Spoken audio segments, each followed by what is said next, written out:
السلام علیکم سر، ہمارا سوال یہ ہے کہ کبھی کبھی خیالات آتے ہیں کہ سچ میں اللہ تعالیٰ ہوں گے، کیا آخرت ہوں گی، جنت جہنم ہوں گی؟ اگر ایسے خیالات آئے تو کیا کرنا چاہیے؟ وعلیکم السلام ورحمۃ اللہ وبرکاتہ۔ اچھا سوال ہے۔ بہت سارے بچے پوچھتے ہیں کہ کبھی کبھی ذہن میں ایسا شک پیدا ہو جاتا ہے کہ اللہ تعالیٰ ہے یا نہیں ہے، آخرت ہوں گی یا نہیں ہوں گی۔ تو یہ سوال آج کا نہیں ہے، یہ ہزاروں سال پرانا سوال ہے جو ہر قوم نے کیا، ہر قوم کے لوگوں نے نبی سے کیا۔ تو اللہ کے رسول صلی اللہ علیہ وسلم نے اس کے تعلق سے وضاحت بھی کی۔ اللہ کے رسول صلی اللہ علیہ وسلم فرماتے ہیں کہ شیطان تمہارے پاس آتا ہے اور ذہن میں سوال ڈالتا ہے کہ فلاں چیز کو کس نے بنایا؟ تو آپ بولتے فلاں کو فلاں نے بنایا، پھر بولتا وہ فلاں کو کس نے بنایا؟ اور ایسا کرتے کرتے وہ اپنے رب تک لے کے جاتا ہے، اللہ تک، کہ سب چیز کو اللہ نے بنایا۔ پھر ایک سوال آپ کے ذہن میں ڈال کے چھوڑ کے چلا جاتا ہے کہ پھر اللہ کو کس نے بنایا؟ اور انسان کنفیوز ہو جاتا ہے، جبکہ جواب ایک دم آسان ہے کہ اللہ کو کسی نے نہیں بنایا، کیونکہ اللہ ہے خالق، کریٹر، بنانے والا، اور جس کو بنایا جا رہا ہے وہ ہے مخلوق، یعنی کریشن۔ اگر اللہ کو کوئی بناتا تو اللہ پھر ہمارا خالق کیسا ہوا؟ وہ تو اللہ ہی نہیں رہتا تھا نا۔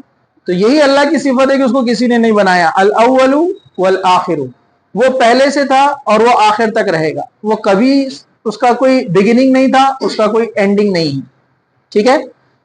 یہی بات بائبل بھی کہتی ہے، تورات بھی کہتی ہے، زبور بھی کہتی ہے، قرآن بھی کہتا ہے، تمام کتابیں یہ بات کہتی ہے کہ وہ شروع سے تھا اور وہ آخر تک رہنے والا ہے، اس کا کوئی بگننگ نہیں ہے، اس کا کوئی اینڈ نہیں ہے۔ تو اللہ تعالیٰ کو کسی نے نہیں بنایا، اس چھوٹے سے بات سے ہم سمجھ سکتے ہیں۔ مطلب اللہ وہ ہے جس نے سب کو بنایا ہے، تو اس کو کوئی بنا ہی نہیں سکتا، اس لیے اللہ تعالیٰ ہے، یہ ہمارا یقین ہونا چاہیے کہ اللہ کو کسی نے نہیں بنایا۔ دوسرا سوال، اللہ ہے یا نہیں ہے؟ تو اس کی بھی بہت آسان مثالیں ہیں، قرآن مجید میں تو بہت ساری مثالیں ہیں۔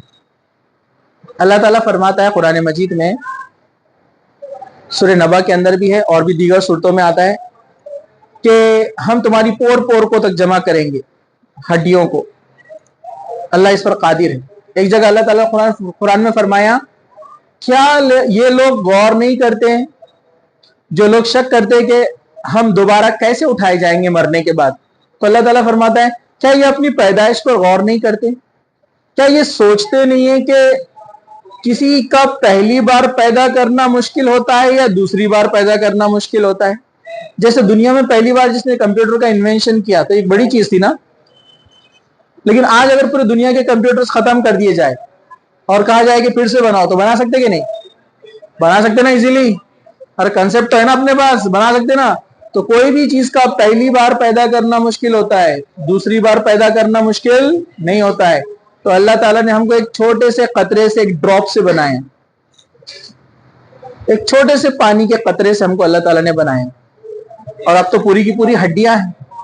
تو جو ایک پانی کے قطرے سے ماں کے پیٹ میں اتنے اچھے خوبصورت انسان کو بنا دیتا ہے، پھر وہ دنیا میں آتا ہے اور پھر وہ نشو نما پاتا ہے، گروتھ ہوتی ہے اس کی، پھر وہ مر جاتا ہے، پھر وہ ہڈیاں ہو جاتا ہے۔ تو اللہ کے لیے کیا مشکل ہے؟ جب اس نے آپ کو قطرے سے پیدا کیا تو ہڈیوں سے کیوں نہیں بنا سکتا؟ سمپل سی بات ہے۔ پھر اللہ تعالیٰ قرآن مجید میں بہت سارے سوالات کرتا ہے، کیا تم نے زمین میں غور فکر نہیں کیا کہ بے جان زمین میں سے اللہ تعالیٰ جو ہے ایک جاندار یعنی گھاس پھوس کو اگا دیتا ہے اور وہ لہلہانے لگتی ہے، مطلب بے جان سے جان۔ اس طرح آپ دیکھیں گے اللہ تعالیٰ ایک بے جان میں سے جاندار کو پیدا کرتا ہے، انڈا، ایگ، بے جان ہے، لیکن مرغی اس کے اوپر کچھ دن بیٹھتی ہے اور اس کے بعد کیا ہوتا ہے؟ وہ ہیٹ سے کیا ہوتا ہے؟ ایک چوزے کی شکل تک اختیار کر لیتا ہے، اس میں جان آ جاتی ہے۔ تو ایسی کئی نشانیاں ہیں دنیا کے اندر جس سے ہمیں قرآن کے ذریعے یہ عقیدہ مضبوط ہوتا ہے کہ اللہ تعالیٰ انسان کو بنانے والا ہے، اور وہ اللہ ہی ہے، اس کی دلیل قرآن ہے، اور قرآن آخرت تک کے لیے میراکل ہے اور معجزہ ہے۔ جیسے ابھی ہم نے مثال کے طور پر کچھ سائنس کے ایگزیبیشن میں دیکھا ہوگا آپ نے، اللہ تعالیٰ نے کہا کہ وجعل القمر نورا، کہ ہم نے چاند کو نور بنایا، والشمس سراجا، اور سورج کو سراج بنایا۔ تو اللہ تعالیٰ نے آج سے 1450 سال پہلے، جب سائنس کا کوئی نام و نشان نہیں تھا، اپنے نبی محمد صلی اللہ علیہ وسلم پر عرب کے ریگستان میں، جہاں کوئی پڑھائی لکھائی کا، سائنس کا تصور نہیں تھا، وہاں ان آیتوں کو نازل کیا۔ اور وہ آیتیں 1450 سال پہلے کہہ رہی ہے کہ چاند نور ہے، یعنی نان لیومینس، کسی اور سے چمکنے والا،